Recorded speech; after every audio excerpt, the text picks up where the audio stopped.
Desde Washington, para analizar y debatir ese tema, nos acompaña Juan Carlos Hidalgo. Él es analista de políticas públicas para América Latina del Cato Institute. Y desde Tegucigalpa tenemos a Jorge Calix, él es diputado por la Alianza de Oposición. Señores, bienvenidos, gracias por acompañarnos.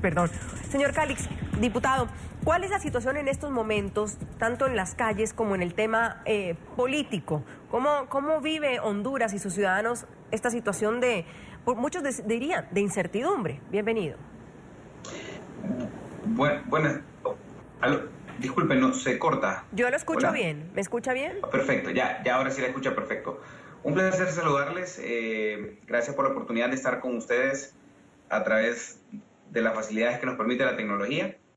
En Honduras estamos viviendo momentos difíciles debido a que hay incertidumbre en cuanto a los resultados del proceso electoral del pasado 26 de noviembre. Los hondureños acudimos a las urnas y pues lastimosamente un día después de las elecciones todavía no tenemos certeza de quién ganó. Esto mantiene a la población en zozobra y tenemos dos candidatos que se han proclamado vencedores de la contienda electoral y el que está en tercer lugar, ha proclamado vencedor a uno de estos dos. Es el caso del candidato Salvador Nasralla. Y hay dos candidatos que dicen que Salvador es el presidente y el Partido Nacional, que es el partido de gobierno, dicen que no, que es el actual presidente de la República el vencedor de la contienda electoral. Al margen de quién ganó o quién perdió, tenemos un problema en Honduras. Y el problema que tenemos es que no hay confianza en los resultados del Tribunal Supremo Electoral y que independientemente de por quién haya votado cualquier hondureño, hay margen para dudar, existe la posibilidad de dudar de que el Tribunal Supremo Electoral ha actuado de manera poco transparente para beneficiar al candidato de gobierno. Primero empezó todo no prolongando la votación, la ley permite que se prolongue la votación hasta 1 hora. El día de las elecciones siempre se había hecho, esta oportunidad no se hizo. Después la ley ordena entregar resultados 2 horas después de cerrada la votación. Se dieron resultados preliminares 10 horas después, al día siguiente, a las 2 de la mañana del día siguiente. Luego se cayó el sistema y el presidente del Tribunal Supremo Electoral, que es nacionalista, no porque yo crea o no porque lo suponga, sino porque es nacionalista y fue diputado del Partido Nacional, del partido de gobierno, dijo que era normal que se cayera el sistema y que es algo que todos deberíamos de comprender y que teníamos que estar sabidos de que esas cosas pasan. Entonces, todo este tipo de actuaciones nos permite creer que ha habido manipulación, al menos la duda razonable de que ha habido manipulación en el conteo, en el escrutinio de actas y actualmente estamos viviendo en un toque de queda en Honduras, en pleno conteo de votos, hay un toque de queda, sin embargo los votos se cuentan a medianoche. El día de ayer el escrutinio empezó a eso de las 5 de la tarde y el toque de queda comienza a las 6 y terminó de contarse votos hasta hoy a las 8 de la mañana o 7 de la mañana, cuando el toque de queda era de 6 de la tarde a 6 de la mañana. Durante 12 horas no podía circular absolutamente nadie por las calles y estamos contando votos. Entonces nosotros lo que tenemos son dudas y lo que queremos son respuestas y mecanismos transparentes para dilucidar quién ganó verdaderamente. Señor Hidalgo, bienvenido y gracias por acompañarnos. Esas dudas que expone el diputado Calix, ¿son válidas? Esos argumentos que en estos momentos pues la oposición está poniendo sobre la mesa, ¿tienen validez? Nosotros son completamente Hidalgo. válidos.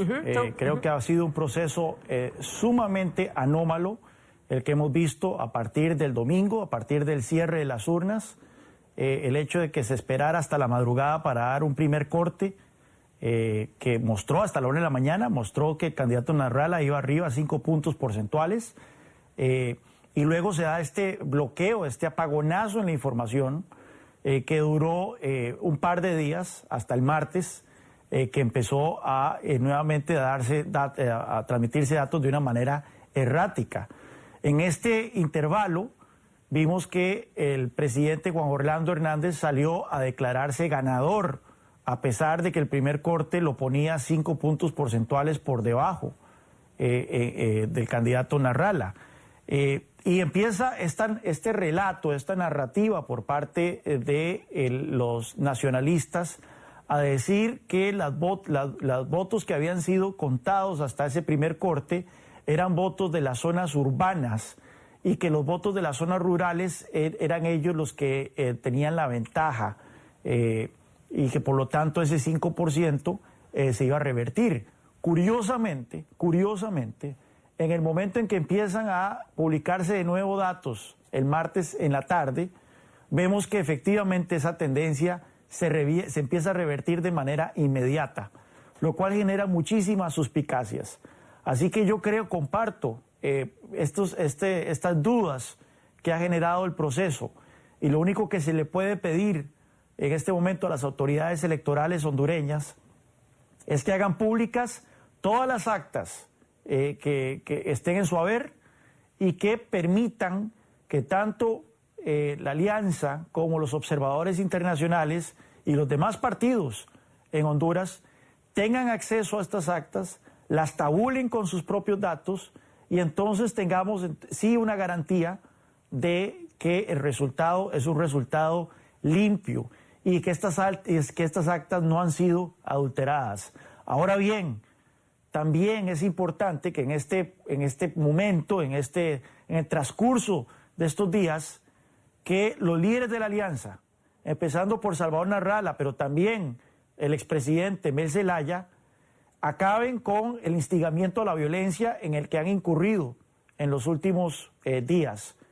Hay declaraciones que están ahí para ser vistas, en donde ambas personas llaman a una insurrección en Honduras, llaman a la violencia. Y ciertamente lo que ha ocurrido en Honduras no vale un solo muerto. Ya ha habido pérdidas de vidas, ha habido pérdidas de propiedad por los miles de dólares, y es necesario que este clima de hostilidad, este clima de violencia cese en Honduras. Creo yo, para finalizar, de que la observación internacional tiene un papel crítico que hacer en este momento. Depende de las garantías que pueda conseguir la observación internacional, que el resultado vaya a ser visto como legítimo, no solo por parte de los hondureños, sino también por parte de la comunidad internacional. Diputado, con eso que está diciendo el señor Hidalgo, de la manera en el que el señor Nasrallah y esta parte pues de la izquierda tiene que comportarse en estos momentos, ¿ha sido la adecuada? Porque incluso el gobierno pues ha llamado a suspender garantías constitucionales y a declarar un toque de queda. Bueno, yo respeto la opinión del señor Hidalgo, no tengo la fortuna de conocerle. Creo que está equivocado en su valoración, la respeto por supuesto, pero no la comparto. No se ha hecho ningún instigamiento a protestas violentas, eso es falso. Sí hemos hecho llamados a defender el voto, porque ese es un deber que tenemos como ciudadanos, a protestar de manera pacífica, pero hemos hecho también las solicitudes a las autoridades de que guarden el orden, que si ven un acto vandálico, porque sí los han habido, pero no es responsabilidad de la Alianza. Yo puedo y tengo videos y se los puedo enviar con muchísimo gusto por WhatsApp, donde hay policías que entran a un comercio, sacan un televisor, lo suben a una motocicleta y se lo llevan uniformados de policía. Y no quiere decir que la policía es la que anda cometiendo actos vandálicos. Pero ustedes consideran que ese llamamiento al toque de queda era necesario, es necesario en estos momentos en Honduras, señor Calix. Yo creo que, bueno, para empezar, déjeme decirle que el toque de queda es ilegal, porque según nuestra Constitución, el toque de queda es una medida que puede ser tomada por el presidente de la República y fue firmada por el vicepresidente, no por el presidente. Y podía ser el presidente en funciones, pero el presidente entra en funciones ante la ausencia temporal o permanente del presidente de la República, y el presidente está aquí en suelo patrio, está en campaña electoral, es candidato. Entonces, ¿cómo es que no puede firmar un decreto? Me parece que la medida del toque de queda no es una medida adecuada. Estamos en pleno conteo de votos.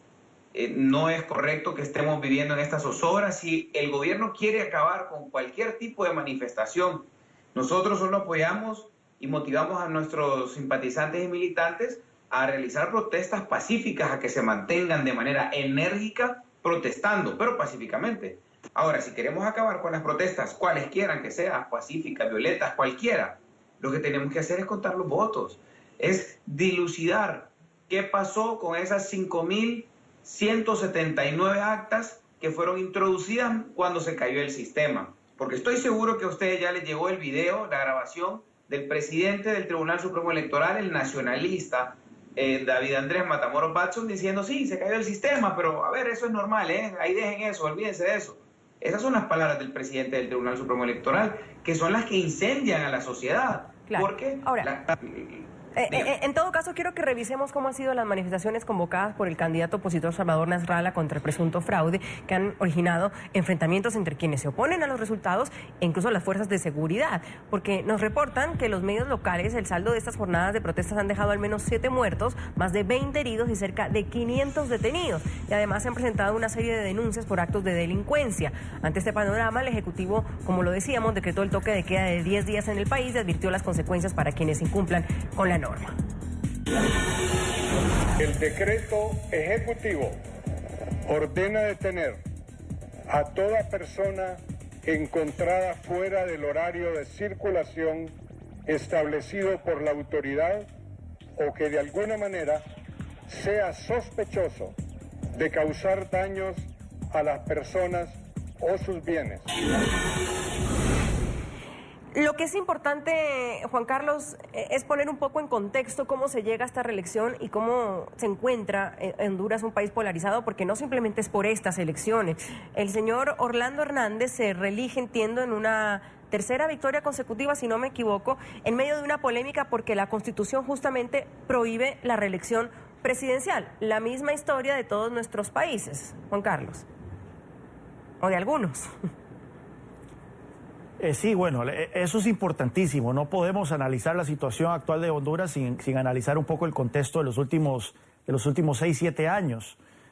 La Constitución hondureña es muy particular en América Latina por las reiteradas maneras en que prohibía la reelección. No solo había un artículo que decía que cualquier persona que haya ejercido la presidencia y la vicepresidencia de la República no podía volver a aspirar a ejercer esos cargos, sino que establecía que este artículo de la Constitución era un artículo pétreo, que no podía ser modificado, e incluso señalaba que cualquier funcionario que promoviese modificar ese artículo perdía su cargo, quedaba suspendido por ejercer funciones por 10 años e incluso hasta cometía traición a la patria. Es por eso que Mel Zelaya fue destituido por un fallo de la Corte Suprema en el 2009, cuando él intentó de manera ilegal, mediante un referéndum, cambiar la Constitución para permitir la reelección presidencial. Y recordemos ese evento traumático en la vida institucional de Honduras. Pues bueno, resulta que 3 años después, 4 magistrados de la Corte Constitucional de Honduras fueron destituidos por la Asamblea Nacional por una serie de fallos que tumbaron proyectos de ley que en ese momento estaba impulsando el gobierno nacionalista de Pepe Lobo. En ese momento, Juan Orlando Hernández era el presidente de la Asamblea Nacional de Honduras. Y fue en ese diciembre del 2012 entonces donde se sustituyen estos 4 magistrados de la Corte Constitucional y se nombran 4 magistrados nuevos. 2 años después, o más o menos 2 años y medio después, en el 2015, en abril del 2015, esta nueva Corte Constitucional, con una acción de inconstitucionalidad que presentó el expresidente Rafael Callejas, diciendo que la prohibición a la reelección violenta sus derechos humanos, esta nueva Corte Constitucional falló de que efectivamente ese era el caso y por lo tanto suspendió la prohibición a la reelección. De tal forma que en el papel, en este momento, en Honduras tenemos reelección de manera indefinida. Hay que señalar una cosa, que ese argumento que utilizó la Corte Constitucional de Honduras para declarar inconstitucional la Constitución es el mismo que Daniel Ortega utilizó en Nicaragua, es el mismo que acaba de utilizar Evo Morales en Bolivia. En fin, es un artículo al cual han apelado ciertos gobernantes para perpetuarse en el poder. A mí me tocó visitar Honduras en mayo y pude constatar de primera entrada que si bien las encuestas señalaban de que Juan Orlando Hernández era favorito para ganar la presidencia, una gran cantidad de hondureños estaban muy molestos por la manera en que se había permitido que el presidente pudiese presentarse de nuevo para su reelección. Recordemos que Honduras no tiene segunda ronda. El que gane esta primera vuelta es el ganador de la presidencia. Es muy probable que si Honduras tuviese una segunda ronda, Juan Orlando Hernández no fuera electo presidente de Honduras, puesto que una mayoría de hondureños objetaban la manera en que logró que una corte constitucional muy cercana a él lograse revertir una prohibición constitucional que estaba clarísima y que había sido aplicada en el pasado para destituir al presidente que intentó subvertirla.